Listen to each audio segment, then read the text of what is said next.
I never thought a simple research trip could change my entire life. I had always been passionate about natural healing, believing that God designed plants and nutrition as part of His plan for our health. That belief led me deep into the Olympic National Forest, one cold winter afternoon, searching for medicinal plants. The air was crisp, the towering trees silent, as if the whole forest was holding its breath. I had hiked for hours, filling my notebook with sketches and notes, unaware that a storm was creeping in. When the first gust of freezing wind hit my face, I knew I had stayed out too long. The temperature dropped so fast it felt unnatural, and before I realized it, I was lost, my body already shivering. The sun disappeared behind thick clouds, and an eerie stillness settled over the woods. There was no turning back. I was stranded, with nothing but my backpack and fading strength. The cold took over quickly. My hands went numb. My legs felt like they weighed 100 pounds each. I kept walking, hoping to find a way out, but my thoughts grew sluggish, and exhaustion settled deep into my bones. Hypothermia was setting in. I collapsed against the base of a tree, my breath shallow. I knew I was dying. But then, in that moment of surrender, something happened, something I can never fully explain. A light appeared before me, unlike anything I had ever seen. It wasn't the harsh, blinding light of the sun, nor was it cold like the moon. It was warm, pure, and filled with a peace I had never known.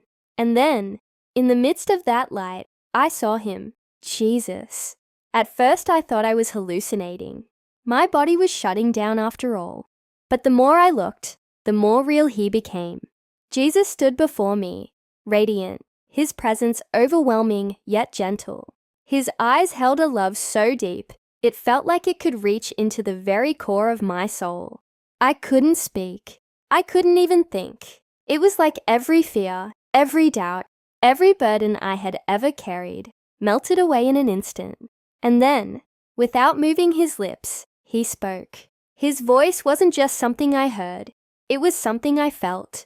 He told me about love, real love, the kind the world had forgotten. He showed me visions, glimpses of people searching, longing, but never finding what they truly needed. I saw crowded restaurants on Valentine's Day, couples exchanging gifts, people smiling on the outside but feeling empty inside. It was like a curtain had been pulled back, revealing a painful truth beneath the surface. Then He showed me something even deeper. I saw the history behind Valentine's Day, things I had never questioned before. The red hearts, the romance, the celebration of love, it all seemed innocent. But Jesus revealed how the roots ran much deeper.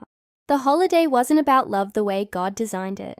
It had been twisted, commercialized, turned into something that fed insecurity rather than fulfilled hearts. Love is not in the gifts, He said, but in the sacrifice. And in that moment, it all made sense. The world had taken something sacred, love, a gift from God, and replaced it with something shallow. People measured their worth by the flowers they received, the attention they were given, the gestures made for them. But Jesus wasn't talking about that kind of love. He was talking about the love He showed on the cross, the kind that gives, expecting nothing in return. As He spoke, I thought of 1 John 4:10. This is love, not that we loved God, but that He loved us and sent His Son as an atoning sacrifice for our sins. As I watched the vision unfold, I saw something else, something that shook me to my core. Behind all the romantic gestures, behind the smiles and the carefully planned dates, there was a spiritual battle happening. It was subtle, hidden in the background, but once I saw it, I couldn't unsee it. There was an altar, not made of stone, but built on human expectations and desires. People were unknowingly offering their emotions, their self-worth, their hope for love on this altar, and in return, disappointment, loneliness, a constant cycle of comparison and unmet expectations. Jesus showed me how so many were trapped in this deception, believing that love was something to be earned, something that had to be proven. with grand gestures and expensive gifts. But that was never his design. His love wasn't about proving anything. It was about giving everything. I wanted to weep. How had I never seen this before? It was so clear now. The enemy had taken something as beautiful as love and corrupted it, turning it into a transaction, a performance, an idol. And people, good people, people who truly wanted to love and be loved, were being hurt by it. Jesus turned to me, his expression full of compassion, and said, "They don't know, but you will tell them." At that moment, I felt something shift inside me. This wasn't just about me anymore. It wasn't just about my experience. This was a message that needed to be shared. I thought of Hosea 4:6. My people are destroyed for lack of knowledge. That's exactly what was happening. People were suffering because they didn't know the truth. They didn't know that real love wasn't found in fleeting moments, in chocolates and candlelit dinners, but in something eternal, something unshakable. And then, as if to seal this truth in my heart, Jesus showed me one last thing, a vision of people waking up. I saw men and women realizing that they had been chasing a counterfeit version of love, mistaking fleeting emotions for something deeper. Some wept as they saw the truth. Others rejoiced, finally understanding that their worth had never been tied to how much someone did for them on a single day of the year. But I also saw resistance. Some clung to the illusion, unwilling to let go of what they had always believed. That's when I understood the truth is powerful, but not everyone is ready to receive it. Still, that didn't change my mission. Jesus had made it clear. I had to share what I had seen. It wasn't just about exposing the deception. It was about leading people back to real love, the kind that comes from God alone. I thought of Romans 12:2. Do not conform to the pattern of this world, but be transformed by the renewing of your mind. That was the call, to let go of what the world had taught about love and embrace, what God had always intended. The next thing I knew, my eyes flew open, and I was staring at a bright hospital light. I was alive. Somehow, despite the freezing temperatures, despite the fact that I had been on the brink of death, I had been found and rescued. A nurse told me that hikers had spotted my body slumped against a tree and called for help. But I knew the truth. It wasn't luck. It wasn't coincidence. God had saved me, not just from the cold, but from something much greater. He had opened my eyes, and from that moment on, I knew I couldn't stay silent.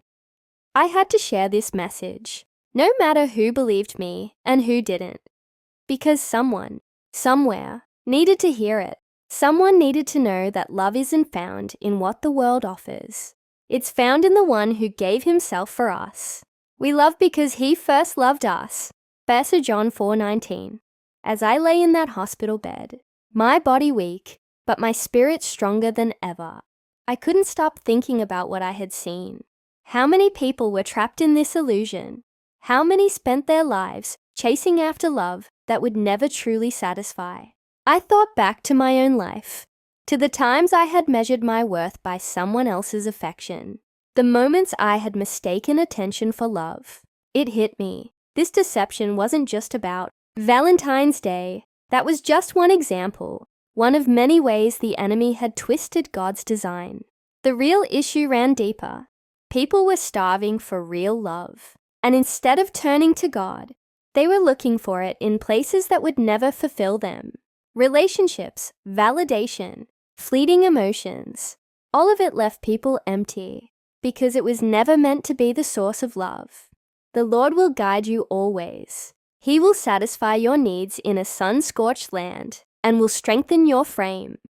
Isaiah 58:11. Only He could fill that void. And yet, the world kept offering counterfeits. Everywhere I looked, love was defined by conditions. I love you if you love me back. I love you if you make me feel good. But Jesus had shown me something different. His love didn't come with conditions. He loved us when we didn't deserve it. He loved us when we rejected Him. He loved us when we were lost in sin. And that's the love we were created for. Not the kind that fades when feelings change, but the kind that remains even when it cost everything. That's why he went to the cross. That's why he endured rejection, suffering, and death, so we could know love that never fails. But God demonstrates his own love for us in this. While we were still sinners, Christ died for us. Romans 5:8. That's real love. And if we understood that, if we truly lived in that love, we wouldn't need the world's empty promises. When I was finally discharged from the hospital, I knew I couldn't go back to life as usual. I had seen too much, learned too much. The world kept moving like nothing had changed. Stores were still stocked with heart-shaped candies. People were still planning their perfect dates. But I felt like I was seeing everything through new eyes. My heart ached, not in anger, but in compassion. People weren't celebrating Valentine's Day to worship an idol. They were doing it because they were searching for love in the only way they knew how. They didn't realize that they were settling for something less than what God had for them. And that's exactly why I had to speak up.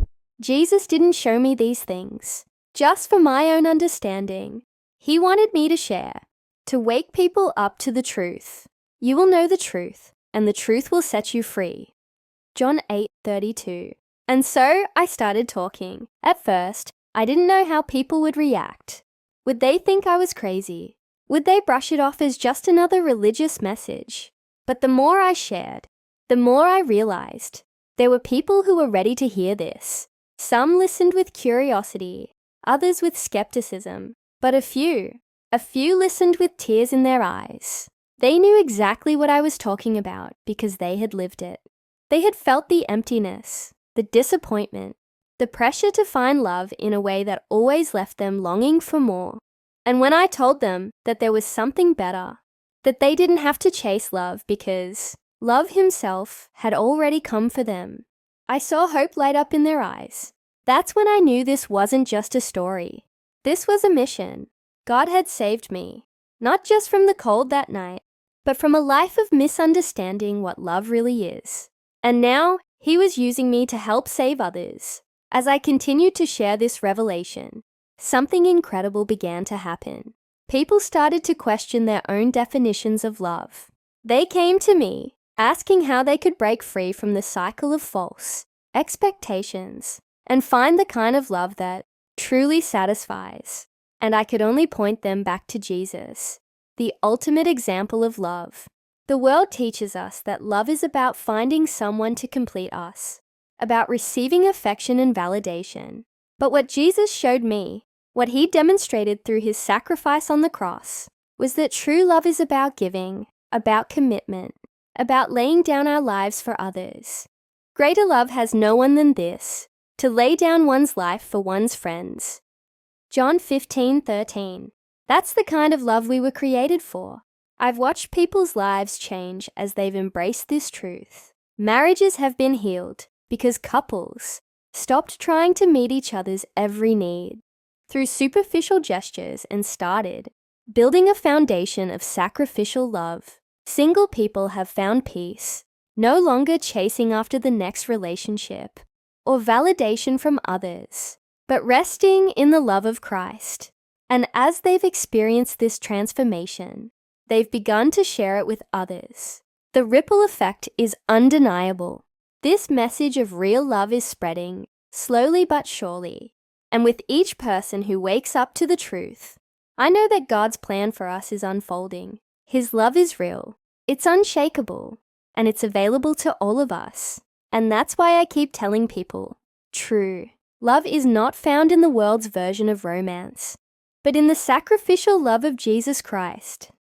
For God so loved the world that he gave his one and only Son, that whoever believes in him shall not perish, but have eternal life. John 3:16. As I look back on everything that happened, I can't help but marvel at how God's plan works. I went into that forest seeking knowledge about medicinal plants, never imagining that what I would truly discover was the depth of his love. I was ready to give up, to let the cold take me, but he wasn't ready to let me go. He had a purpose for me, a message to deliver. And I know now that it wasn't just for me. It was for everyone who needs to hear the truth about real love. This experience, this revelation, has changed the way I view everything. The way I look at relationships, the way I see people, the way I understand God's heart. Love isn't something to be found in the world's standards. It's something that flows from the heart of God, and it's available to everyone who is willing to accept it. If you're listening to this and you've been caught up in the lies the world has told you about love, I want you to know that there's a better way. You don't have to settle for anything less than the love God has for you. It doesn't matter if you've been hurt, if you've felt unworthy, or if you've tried to find fulfillment in all the wrong places. The love of Jesus is unconditional, and it's waiting for you. You don't have to earn it. You don't have to prove yourself. It's a love that's already been given, a love that never fails, and a love that will transform your life if you let it. I urge you to seek it, to let God fill the empty spaces in your heart with His perfect love. And if you're already walking in that love, share it.